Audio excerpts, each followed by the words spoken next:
Hi, good morning. That's why I love you best, because you pick out the little things like that. There is no difference. The crazy Amadeus. The nightmare to be inside my brain. Yeah. I'm like, oh my God, Tucker Carlson sounds like Tom Hulse and Amadeus. Tom Hulse is occupying some neurons in my brain. Yes. I can't remember what I did yesterday, but I can remember that Tom Hulse played the hell out of Amadeus, and that it sounds like Tucker Carlson when he laughs. Right, and the guy that does segments every night on What's Manly sounds like this. Right, exactly.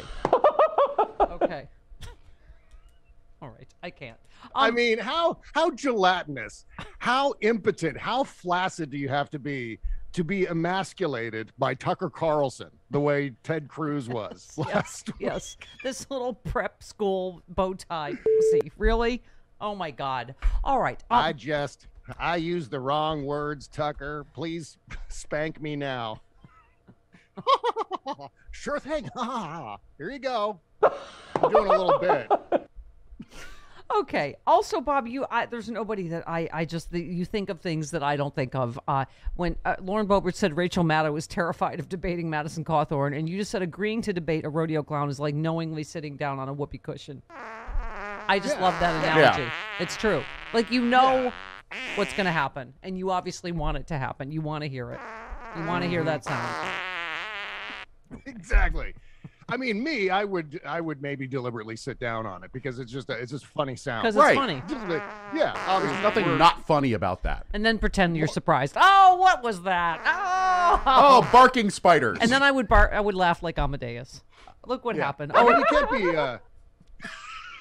you can't be a morning radio person and not love the sound. Exactly. I mean, it's required. Of course. It's part of the FCC requirements to be on the radio in the morning. Yes. Let me just go on record as saying I don't believe that Rachel Maddow was afraid to debate anybody, but okay. No, I mean, this is this thing. They do this all the time. This is one of their fun things to do, challenge someone else to a debate. And it's never a legitimate debate. It's always about one-upping or owning the other person, and it's just nothing ever gets accomplished. Any sort of debate in the modern era is completely worthless. It's just superficial and nonsensical. Yeah.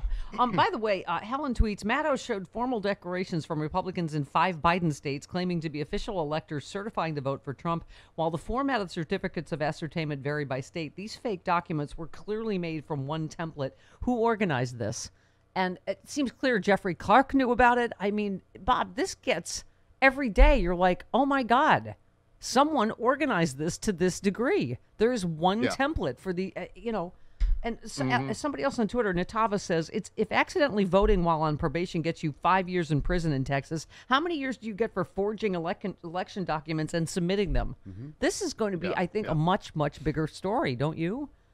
Oh, absolutely. And I've been thinking about this a lot in terms of the overall scope of the insurrection and the plot to get Mike Pence to certify electors that don't exist. Yeah. This was all part of one thing. I mean, I've seen a lot of discussion online where people are saying, well, the insurrection part, the invasion and occupation of Congress, that part is separate from Donald Trump and Mike Eastman and all these guys, Rudy Giuliani and Steve Bannon, trying to overthrow the election and creating some sort of roadmap for that. It was all one thing. I mean, it was the insurrection was really Donald Trump's insurance policy. He couldn't get Mike Pence to do what he wanted him to do, which was to throw out some of the electors to drop Joe Biden's electoral vote total below 270, throwing the whole thing into the House where Donald Trump wins because of the delegations.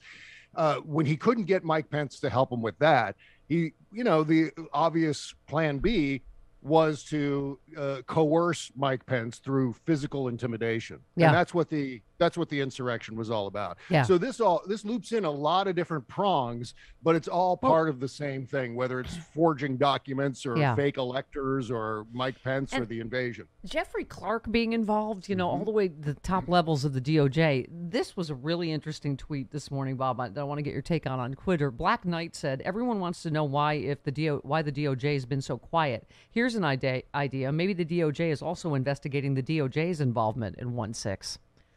And, and that's a really good point. I think Jody Hamilton made a great point on your show, or one of the 7,000 podcasts she's on. My show, your show, I don't know where she begins and I end. Podcasting, yes. But people make keep making the Watergate comparison, and then the Veruca Salt of justice. I keep screaming, but I want it now, Daddy. And Daddy, I want it now. Partially because of social media, that we have so much of everything on tape.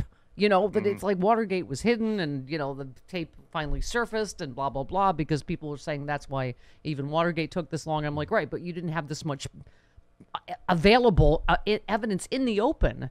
But, I think the point Jody made is this is also much bigger and a lot more people involved. I think she was saying there weren't 1,000 plumbers. There weren't 1,000 Watergate burglars, whereas that's the amount of, the foot soldiers they're starting with. So it's a much bigger investigation, which I take that point too. Do you? Yeah. Well, I'm right there with you. I want it now. I'm Veruca Salt as well. I wanted the investigation to begin on January 7th. I wanted this to, the voting rights push, the filibuster push. I wanted that all to begin January 7th, more than a year ago. And, but here we are. There's no historical indication that the United States Justice Department moves any faster than it does. In addition to that, it was going to be a slow process anyway, as impatient as we might be with it. Mainly because they need to get it right. They don't want to get to this point. And the question I keep asking people who challenge me on this is, name another time in American history where the Attorney General investigated a president of the previous administration. That has never, ever happened before. So this is brand new territory being forged by Merrick Garland and Joe Biden and the U.S. Attorney in D.C. This is fresh ground that they're having to trudge through. And there's all kinds of perils that go along with this, whether it's political, whether it's legal. There are all kinds of things they need to get right, because the obvious peril is, well, as soon as the Republicans have even the tiniest nugget or nothing, something made up entirely, and they're in control, they're going to come back at us, 1,000 times worse than what we're doing to them now. So they need to make sure they got it right for this reason, not just domestically, but internationally. We have to prove to the world that we're getting our S together here. And if it's kind of a clown show investigating a former president, then it's not going to be seen as legitimate anywhere. You, Ezra Klein, or as I like to call him, Urza. Yes, you have before. Tweeted, I'll say this for the right, they pay attention to where the power lies in the American system in ways the left sometimes doesn't. And you just said, I've been saying this for years now, the left focuses too much on the big national races. We need to assert ourselves much more vigorously at the state and local level. The conservative movement has been quietly worming its way into state trifectas since the 60s. And if ever now, that goes to your point, Bob, right? It's now what they're trying to do on the local level with elections, right? Well, if there's two things to get yourself hearing chirping crickets on Twitter, it's tweeting about the climate crisis, or tweeting about state and local elections. This is something that kind of, I don't know, for some reason. Don't look up or look down at local elections. Right. Don't look anywhere. Yeah, exactly. That always lands with a giant thud. It's like one of those emojis that's just a blank stare. That's what I imagine how people react whenever I post something climate or state and local election. Or just the upside down. Yeah.